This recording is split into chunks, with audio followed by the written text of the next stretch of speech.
Itu Sa'ad bin Ubadah. Teman-teman nanti kalau balik di rumah coba dengar, saya sarankan dengar, cari playlist di playlist YouTube kami di Khalid Basma Official, buka di YouTube ada playlist, klik kemudian cari serial sahabat Sa'ad bin Ubadah.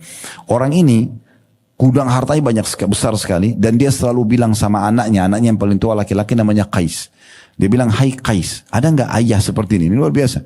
Dia bilang, "Hai Qais, ini adalah gudang hartanya ayah. Habiskan untuk diinfakkan jalan Allah." Dia suruh anaknya habisin, tapi untuk di jalan Allah. Jadi si ayah sama anak ini setiap hari, karena zaman dulu tidak ada pengeras suara, belum ada media, mereka naik ke atas rumah, di atap rumah. Lalu mereka teriak-teriak, "Wahai penduduk Madinah, siapa yang butuh gandum silakan datang, siapa yang butuh keju, siapa yang butuh madu, siapa yang butuh uang, siapa yang butuh baju, siapa yang butuh apa saja, datang." Dan diinfakkan. Mereka enggak lewat malam kecuali habis sudah, dibagiin semua. Orang satu Madinah dibagiin. Banyak banget itu. Subhanallah, besok datang lagi, penuh lagi gudangnya. Dari mana tidak tahu. Allah punya cara datangkan. Diinfakkan lagi habis. Begitu terus. Sampai dia wafat, banyak sekali harta yang masih datang entah dari mana dibagikan untuk ahli warisnya. Itu fakta itu. Semua buku sejarah tulis tentang Sa'ad bin Ubadah bahas itu. Itu juga dengan Abdurrahman bin Auf, begitu juga dengan Talha bin Ubaidillah, begitu juga dengan sahabat-sahabat Nabi yang lain. Sampai pernah uniknya Sa'ad bin Ubadah ini Bapak Ibu sekalian, dia bicara sama anaknya Qais, sepertinya semua jenis sedekah sudah kita pernah lakukan. Bagi makanan, bagi pakaian, bagi uang, sudah semua kita lakukan. Kita coba cari kantong sedekah yang belum kita sentuh. Kata anaknya, "Apa itu ayah?" "Kita coba utangkan orang." Dia naik di atas rumah teriak, "Wahai penduduk Madinah, siapa yang mau utang silakan datang." Datanglah orang utang, sekian banyak. Utang semuanya. Sepakat ini akan dibayar di waktu tertentu. Perlu Bapak Ibu tahu, ada hadis Nabi SAW, siapa yang mengutangkan orang lain, maka sebelum jatuh tempo, sama pahalanya dia berinfak sejumlah utang itu setiap harinya. Jadi misalnya Bapak Ibu utangin orang 10 juta. Tanggal 1 Januari jatuh tempo, tanggal 1 Februari misalnya. Dari mulai tanggal 1 Januari kita utangkan dia 10 juta. Ini investasi kita 10 juta.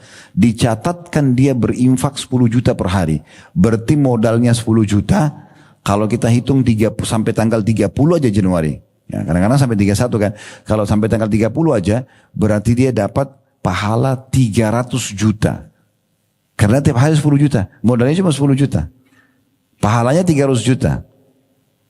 Kata Nabi SAW, kalau lewat dari jatuh tempo dan dia berikan tenggang waktu atau dia memaafkan, maka dia akan dapat 2 kali lipat. Di Februari misalnya, orang ini kita tagih belum bisa bayar. Udah gak apa-apa, saya kasih nanti 1 Maret aja. Di Februari itu setiap hari seperti 20 juta dia infak. Berapa banyak orang tidak paham ini. Berkeluh kesah, ada orang utang sama saya 10 tahun tidak bayar-bayar Ustaz. 10 tahun itu setiap hari berinfak sejumlah itu. Sampai kata sebagian ulama, Allah dengan kasih sayangnya ingin memberikan pahala melimpah bagi orang pemilik piutang yang belum dibayar. Kalau dia faham itu.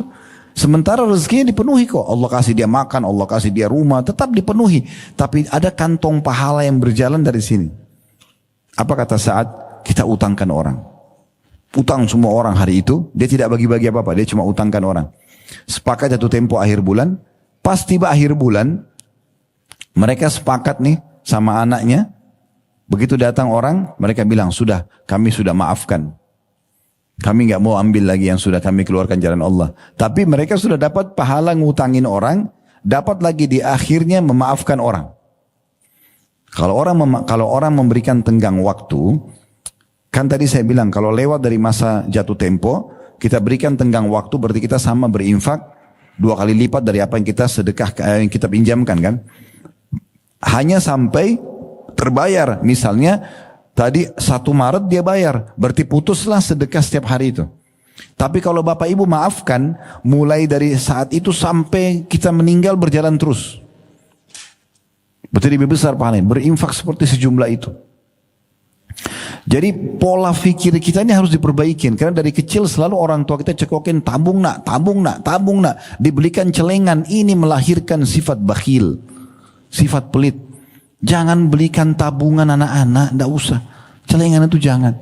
Dikasih celengan, ibu kasih, ya, bapak kasih misalnya, kasih celengan nih, si kakak sama adik. Terus kita kasih uang, contoh 1.000 rupiah, masukin ya anak, masukin. Ibu aja pegang celengan itu marah si anak. Mau dibawa kemana ibu? Pas kita pindahin, ibu cuma pindahin nak. Kakaknya pegang marah, jadi bakil, kenapa? Kasih uang, kalau jajan sekolah, nak, kasih traktir teman-teman kamu makan ya. Biasakan dia itu dermawan. Itu yang Islam ajarkan.